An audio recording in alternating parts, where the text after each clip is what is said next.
can you give us a brief intro to Echo Valley? What can people expect who are coming to watch this film tonight? I think hopefully people watching Echo Valley will have a very, very emotional, confrontational, thrilling experience. It's a movie about love, what happens when love breaks up between a mother and a daughter, and can they find their way back together. It's a powerful, emotional thriller with great performances throughout. And I wasn't surprised to learn after watching it that it was the same writer, Brad Ingelsby, as Mayor of Easttown. So I wonder if there's some shared DNA there, and the fact that we have these very kind of salt-of-the-earth characters, but, you know, put in kind of like extraordinary situations, and they kind of don't reveal themselves to you immediately. There's some sort of slow burn. If you think you're in one place and then actually it wrong fits you and you're somewhere else. What stood out to you about his script? Well, I've been really lucky to work with Brad 2 times before this. So I did American Woman with him, with Sienna Miller. I did Our Friend with Brad, with Casey Affleck and Jason Segel. So I know a lot what to expect with Brad's scripts. We've known each other for 20 years, and he writes working class people and their lives really like nobody I've ever met, and obviously in that part of Philadelphia that he hails from. So the characters, I think, are really authentic. They're honest to where Brad grew up. Many of the people in the film were inspired by people he grew up with, his family members, his church. So these are people he knows and cares about. So I think always with Brad, you get an incredible level of emotional verisimilitude, and these are people that are often going through major changes in their lives. As you said, they don't always reveal everything all at once, but these are people that are sort of often on a collision course, you know, spiritually in their lives. And you see that with Julie and Sydney in the film. This is a beautiful mother-daughter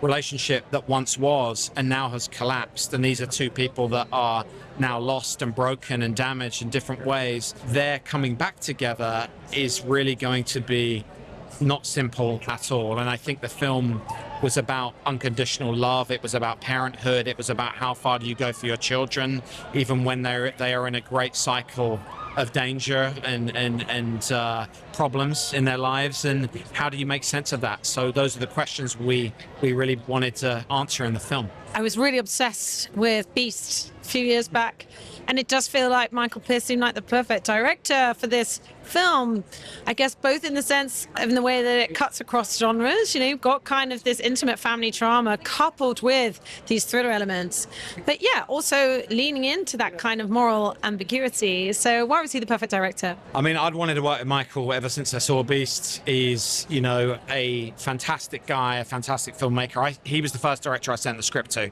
and I called him and I said, will you do the film? And he said, I'll call you in a few days. And he called me in a few days and they said, I love this. Are you serious about this? And I said, 100%. And I think, as you said, Michael, he's very, very good at balancing thrills and tension and suspense, but with very high emotions, but always with a level of restraint. And I think there's a lot in Echo Valley that's in Beast, and I think there are parts of it in Encounter, but I think he's very good at the dramatic thriller. You know, he's a character first director, and we always wanted to put pressure on that character first, and then I think the plot eventually catches up with the character in this film at the end. So hopefully the results speak for themselves. And I don't know, in terms of whether you think when you start on a project you already have a dream cast, but it feels like maybe this must have been it, because how you can do better than Julianne Moore, coupled with Sydney Sweeney. Donald Gleeson, I think in the most sinister role I've ever seen him in. Like, it's quite a subversion of type in a way. What was it like seeing these incredible actors bring these roles to life? It was fantastic. I mean, I think, you know, Brad, Michael, Kevin Walsh, our partner, Ridley, we all sat down and we said, could we get Julianne Moore for this role? Ridley had worked with her on Hannibal some years ago, and he said to me, if you can get Julie, he said it will be the best experience we'll have. And luckily she, you know, was a big fan of Brad's work, and Michael's responded to it.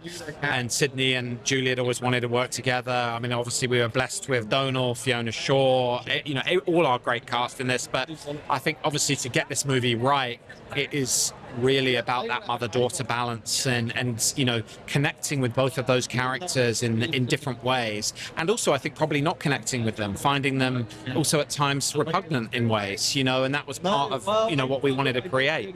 So we were very blessed with the cast, but again, that's always about the script and the director. It has nothing to do with the producer. I made a phone call, but it's all about Michael and Brad, and that was a great teaming as well, getting Michael and Brad together.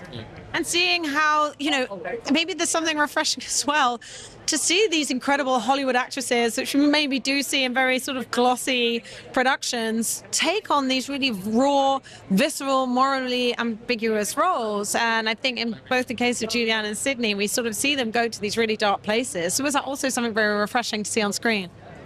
It was, because I think, you know, obviously we knew how good Sid was because we'd all watched her in, you know, Euphoria and other things, and we knew she had just a very, very sort of honest, she lives on the edge, I think, her characters, and I think you feel that in this.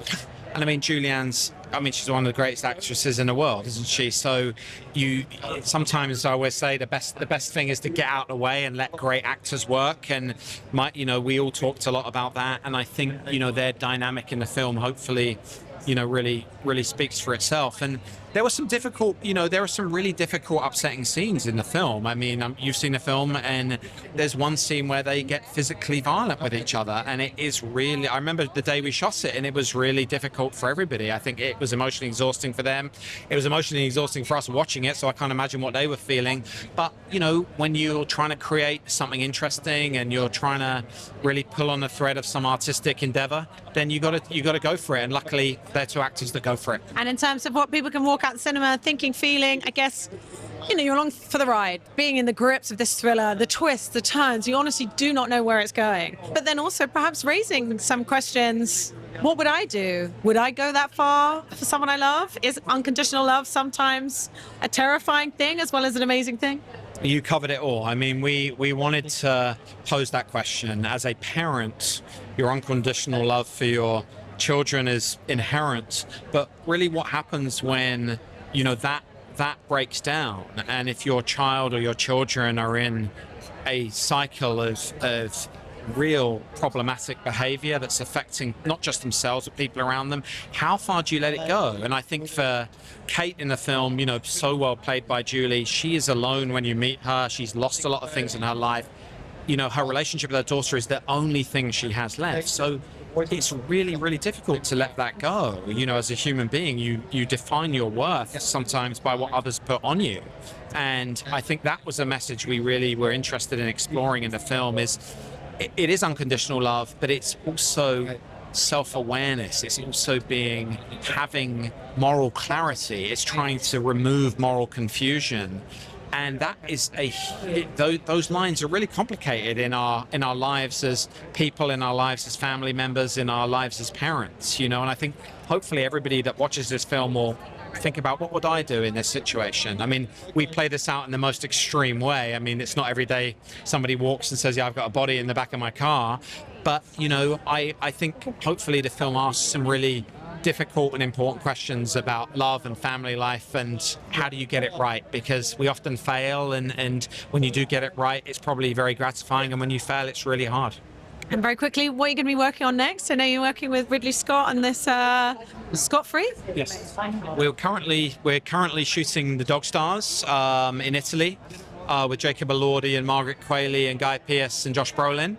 And then after that, I'm producing a film with Ridley called The Riders with Edward Berger, starring Brad Pitt for A24. So it's a busy year, but that's how we like to do it at Scott Free. Getting your A-list bingo card. Just trying to make a living. Thank you so much for your time. Huge congrats on this movie. Really enjoyed tonight. Thank you. Nice to chat to you.